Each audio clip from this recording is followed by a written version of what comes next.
350 kilometre വേഗതയിൽ ചീറിപ്പായുന്ന കാറുകൾ,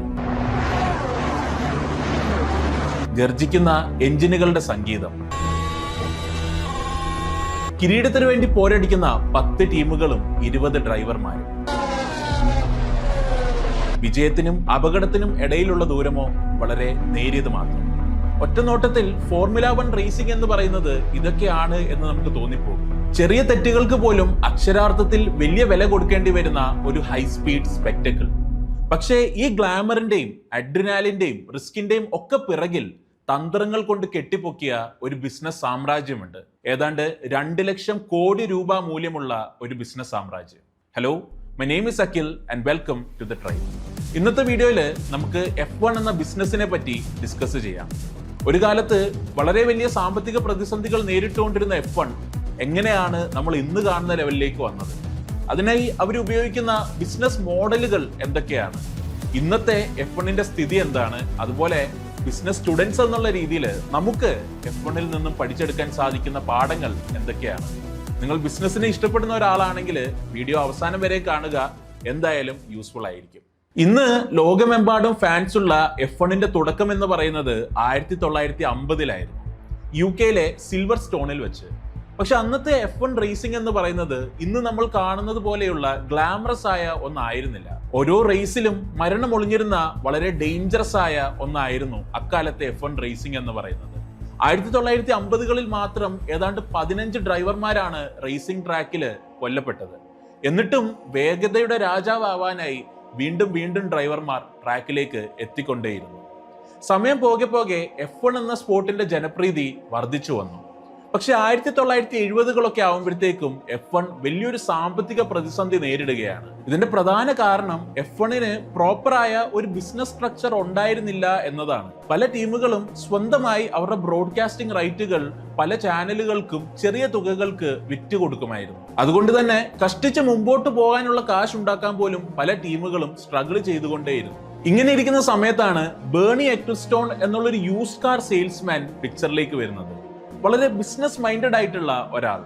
അദ്ദേഹം F1നെ നോക്കിയപ്പോൾ കണ്ടത് ഒരു കായിക വിനോദമായിരുന്നില്ല.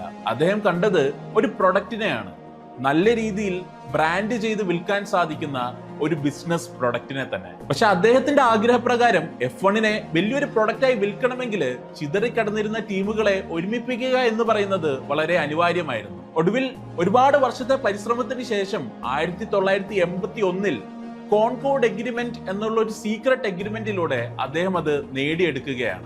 ചിതറിക്കിടന്ന ടീമുകളെ ഒരുമിപ്പിച്ച് F1നെ വലിയൊരു ബ്രാൻഡാക്കി മാറ്റാൻ അദ്ദേഹത്തിന് സാധിക്കുകയാണ്. അതിനോടൊപ്പം രൂപമാറ്റം വന്ന F1ന്റെ TV റൈറ്റുകൾ വിൽക്കാനുള്ള പവറും അദ്ദേഹത്തിന്റെ കമ്പനി നേടിയെടുത്തു. പണ്ട് ചെറിയ പൈസയ്ക്ക് ടീമുകൾ വിറ്റുകൊണ്ടിരുന്ന ബ്രോഡ്കാസ്റ്റിംഗ് റൈറ്റ് ഇപ്പോൾ ഒരു $1 ബില്യൺ പ്രൊഡക്റ്റ് ആയി മാറിയിരിക്കുന്നു. റോളക്സിനെ പോലെയുള്ള പ്രീമിയം ബ്രാൻഡുകൾ F1നെ സ്പോൺസർ ചെയ്യാൻ തയ്യാറായി മുമ്പോട്ട് വരുന്നു. പല രാജ്യങ്ങളും F1 ഹോസ്റ്റ് ചെയ്യാനായി കോടികൾ മുടക്കാനായി തയ്യാറാകുന്നു. അങ്ങനെ F1 എന്ന സ്പോർട്ടിനെ വലിയൊരു സാമ്പത്തിക പ്രതിസന്ധിയിൽ നിന്നും രക്ഷിക്കാനായി ബേണി എക്ലിസ്റ്റോണ് ആവുന്നു. പക്ഷെ പുതിയ പ്രശ്നങ്ങൾ ഉടലെടുത്തു. ഇതൊരു സ്പെൻഡിങ് വാർ ആയിരുന്നു. അപ്പൊ ഈ സ്പെൻഡിങ് വാറിനെ പറ്റി കൂടുതൽ ഡിസ്കസ് ചെയ്യുന്നതിന് മുമ്പ് എന്തുകൊണ്ടാണ് F1 എന്ന് പറയുന്നത് ലോകത്തിലെ തന്നെ one of the most expensive സ്പോർട്ടായി അറിയപ്പെടുന്നത് എന്ന് നമുക്കൊന്ന് നോക്കാം. ഞാൻ നിങ്ങളോട് ഒരു കാര്യം ചോദിക്കട്ടെ. ഈ കാണുന്ന F1 കാറിന്റെ സ്റ്റിയറിംഗ് വീലിന് എന്ത് വില വരുമായിരിക്കും? നിങ്ങളൊന്ന് ഗസ് ചെയ്യുക, ആ ഗസ് കമന്റിൽ അറിയിക്കുക. ഈ കാണുന്ന F1 കാറിന്റെ സ്റ്റിയറിംഗ് വീലിന് ഏതാണ്ട് 50 ലക്ഷം രൂപയോളം വരും. കാണുമ്പോൾ വെറുതെ വണ്ടി തിരിക്കാൻ ഉപയോഗിക്കുന്ന ഒരു സ്റ്റിയറിംഗ് വീലായി തോന്നുമെങ്കിലും ഇത് കാർബൺ ഫൈബർ കൊണ്ട് നിർമ്മിച്ച ഏതാണ്ട് 25 ബട്ടണുകളും ഒരു കസ്റ്റം ഡിസ്പ്ലേയുമുള്ള ഒരു സൂപ്പർ കമ്പ്യൂട്ടർ തന്നെയാണ്. ഇനിയും ഒരു കാറിന്റെ ഫ്രണ്ട് വിങ്ങിന്റെ കേസ് എടുക്കുകയാണെങ്കിൽ അതിന്റെ ഒരു യൂണിറ്റിന് ഏതാണ്ട് 1 കോടി രൂപയാണ് വരുന്നത്. ഇനിയും എഞ്ചിൻ യൂണിറ്റിന്റെ കാര്യം നോക്കുകയാണെങ്കിൽ എഞ്ചിൻ യൂണിറ്റിന് മാത്രം ഏതാണ്ട് 80 കോടി രൂപയും വരും.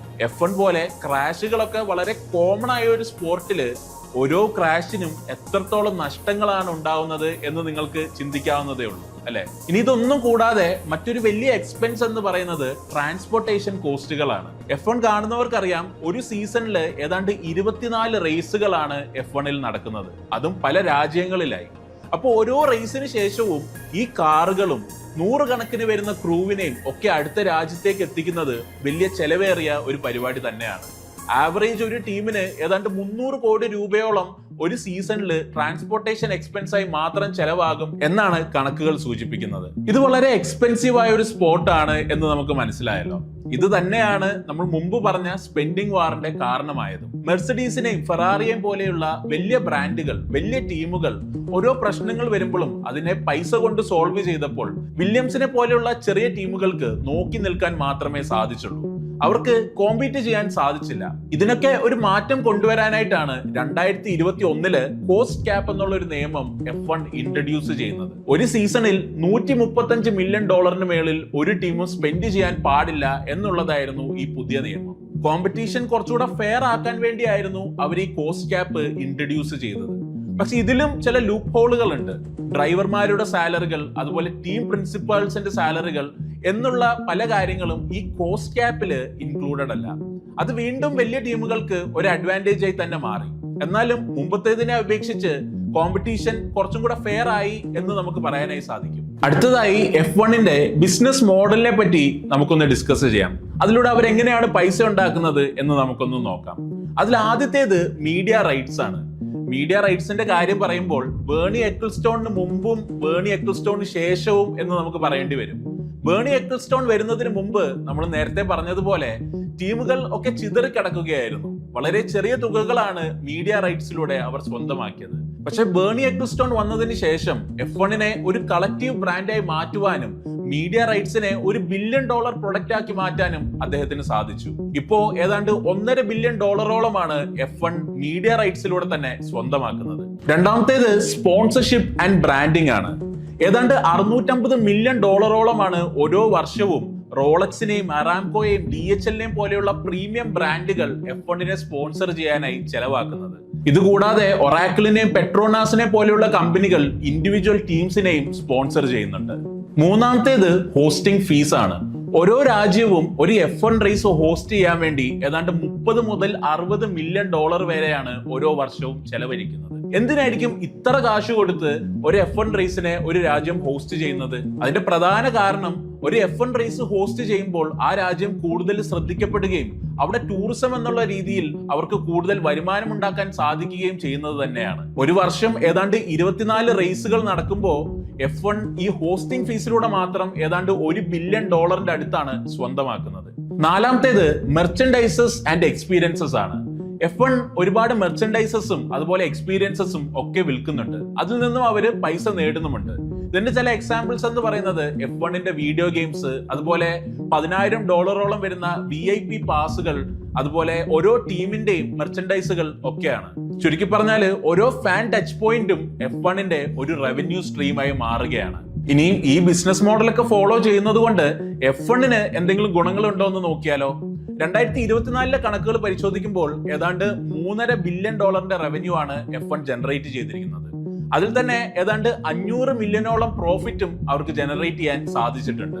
ഇത് കൂടാതെ ഏതാണ്ട് 1.5 ബില്യൺ ആൾക്കാരാണ് 2024 F1 എന്ന സ്പോർട്ട് വീക്ഷിച്ചത്. F1ന്റെ കാര്യം പറയുമ്പോൾ F1നെ കുറച്ചും കൂടെ ജനപ്രിയമാക്കിയ, കുറച്ചുകൂടെ ആൾക്കാരിലേക്ക് F1നെ എത്തിച്ച നെറ്റ്ഫ്ലിക്സിന്റെ ഡ്രൈവ് ടു സർവൈവ് എന്ന സീരീസിനെ പറ്റി പറയാതിരിക്കാൻ സാധിക്കില്ല. കാരണം നെറ്റ്ഫ്ലിക്സിന്റെ ഡ്രൈവ് ടു സർവൈവിന് മുമ്പ് ഒരു ആവറേജ് F1 വ്യൂവറിന്റെ പ്രായം എന്ന് പറയുന്നത് 40 വയസ്സായിരുന്നെങ്കിൽ ഈ ഒരു സീരീസിന് ശേഷം അത് വെറും 32 വയസ്സായി കുറഞ്ഞിട്ടുണ്ട്. കൂടുതൽ യങ്സ്റ്റേഴ്സിനെ അട്രാക്ട് ചെയ്യാനായി ആ സീരീസ് F1നെ സഹായിച്ചു എന്നതിൽ ഒരു സംശയവുമില്ല. ഇന്ന് ലിബർട്ടി മീഡിയ ഓൺ ചെയ്യുന്ന ഫോർമുല 1 ഗ്രൂപ്പിന്റെ വാല്യുവേഷൻ എന്ന് പറയുന്നത് ഏതാണ്ട് $25 ബില്യൺ ആണ്. അടുത്തതായി ബിസിനസ് സ്റ്റുഡൻസ് എന്നുള്ള രീതിയിൽ F1 എന്ന ബിസിനസ്സിൽ നിന്നും നമുക്ക് എന്തൊക്കെയാണ് പഠിക്കാൻ സാധിക്കുക എന്ന് നോക്കിയാലോ. അതിൽ ആദ്യത്തേത് scarcity helps you cell better എന്നതാണ്. F1ന്റെ കേസ് എടുത്ത് നോക്കുകയാണെങ്കിൽ അവിടെ വെറും 10 ടീമുകൾ മാത്രമാണുള്ളത്. ആ 10 ടീമുകളിലായി 20 ഡ്രൈവർമാരും. പുറത്തുനിന്നും ഒരു ടീമിന് F1ലേക്ക് കയറണമെങ്കിൽ അവിടെയുള്ള ബാരിയേഴ്സ് വളരെ വലുതാണ്. ഏതാണ്ട് $200 മില്യൺ എക്സിസ്റ്റിംഗ് ആയിട്ടുള്ള ടീമുകൾക്ക് പേ ചെയ്താൽ മാത്രമാണ് പുതിയൊരു ടീമിന് ഈ കോമ്പറ്റീഷനിലേക്ക് എൻട്രി ലഭിക്കുക. ഇങ്ങനെ വളരെ സ്കാർസിറ്റി ഉള്ള അല്ലെങ്കിൽ വളരെ ചെറിയൊരു ഗ്രൂപ്പിനെ മെയിൻറ്റെയിൻ ചെയ്യുന്നത് കൊണ്ട് തന്നെ F1ന് അവരുടെ പ്രീമിയം ഫീല് മെയിൻറ്റെയിൻ ചെയ്യാനായിട്ട് സാധിക്കുന്നു. രണ്ടാമത്തേത് you grow when you benefit every one എന്നതാണ്. നമ്മൾ F1ന്റെ കാര്യങ്ങൾ ഇതുവരെ ഡിസ്കസ് ചെയ്തപ്പോൾ നമ്മൾ മനസ്സിലായി F1 എന്ന ബിസിനസ്സിൽ നിന്നും ബെനിഫിറ്റ് ചെയ്യുന്ന ഒരുപാട് ആൾക്കാരുണ്ട്. അതിലെ ഡ്രൈവർമാരും അതിനെ ഹോസ്റ്റ് ചെയ്യുന്ന സ്പോൺസേഴ്സും റേസുകൾ ഹോസ്റ്റ് ചെയ്യാൻ തീരുമാനിക്കുന്ന രാജ്യങ്ങളും ഒക്കെ. ഇങ്ങനെ ഒരുപാട് പേരെ ബെനിഫിറ്റ് ചെയ്യുന്ന ഒരു ബിസിനസ് ആയതുകൊണ്ട് തന്നെ ഈ ബിസിനസിനെ പ്രൊട്ടക്ട് ചെയ്യാനായി അതിൽ നിന്നും ബെനിഫിറ്റ് ചെയ്യുന്ന ഓരോരുത്തരും ശ്രമിക്കും. നമ്മൾ ഒരു ബിസിനസ് ബിൽഡ് ചെയ്യുമ്പോഴും ഒരുപാട് പേരെ ബെനിഫിറ്റ് ചെയ്യുന്ന ഒരു ബിസിനസ് ബിൽഡ് ചെയ്യാനായി ശ്രമിക്കാം. കാരണം അങ്ങനെയുള്ള സമയത്ത് നമ്മളുടെ ബിസിനസ് ഫെയിൽ ആവാതിരിക്കേണ്ടത് അവരുടെയും കൂടെ ആവശ്യമായി മാറുന്നു. മൂന്നാമത്തേത് attention is the real fuel എന്നതാണ്. നമുക്കറിയാം F1ന്റെ ബ്രാൻഡ് വാല്യൂ കൂടിയത് അത് കൂടുതൽ ആൾക്കാർ ശ്രദ്ധിക്കാൻ തുടങ്ങിയപ്പോഴാണ്, അവർക്ക് കൂടുതൽ അറ്റൻഷൻ ലഭിച്ചപ്പോഴാണ്. അങ്ങനെ കൂടുതൽ അറ്റൻഷൻ ലഭിച്ചത് F1ന്റെ ഫോക്കസ് വെറും കാറുകളും ഹോഴ്സ് പവറിൽ നിന്നും ഒക്കെ മാറി അത് ഓടിക്കുന്ന ഡ്രൈവേഴ്സിലേക്കും അവരുടെ ടീം പ്രിൻസിപ്പിൾസിലേക്കും ഒക്കെ മാറിയപ്പോഴാണ്. കാരണം മനുഷ്യർക്ക് എപ്പോഴും മറ്റു മനുഷ്യരുമായിട്ടാണ് കൂടുതൽ കണക്ട് ചെയ്യാൻ സാധിക്കുക. അപ്പോൾ F1 എന്ന ബിസിനസ്സിൽ നിന്നും ഞാൻ ശ്രദ്ധിച്ച പ്രധാനപ്പെട്ട ചില പാഠങ്ങൾ എന്ന് പറയുന്നത് ഇവയൊക്കെയാണ്. ഇതുകൂടാതെ നിങ്ങൾക്ക് എന്തെങ്കിലും പറയാനുണ്ടെങ്കിൽ തീർച്ചയായും കമന്റിൽ അറിയിക്കുക. അപ്പൊ അടുത്ത വട്ടം ഒരു F1 കാർ കാണുമ്പോൾ നിങ്ങൾ ഓർക്കുക, ഇതിന്റെ യഥാർത്ഥ എഞ്ചിൻ എന്ന് പറയുന്നത് ആ കാറിനുള്ളിലുള്ള എഞ്ചിൻ അല്ല, അത് ഈ ബിസിനസിനെ തന്നെ മുമ്പോട്ട് നയിക്കുന്ന പല തന്ത്രജ്ഞന്മാരുടെയും ബുദ്ധി തന്നെയാണ്. ഇന്നത്തെ വീഡിയോ നിങ്ങൾക്ക് ഇഷ്ടപ്പെട്ടു എന്ന് വിശ്വസിക്കുന്നു. ഇത് നിങ്ങളുടെ ബിസിനസിന് ഇഷ്ടപ്പെടുന്ന ഫ്രണ്ട്സിന് ഷെയർ ചെയ്ത് കൊടുക്കുക. ഈ വീഡിയോ ഇഷ്ടപ്പെട്ടെങ്കിൽ തീർച്ചയായും ചാനലിലെ മറ്റു വീഡിയോകളും കണ്ടു നോക്കുക. Thank you and കാപ്പഡിയം.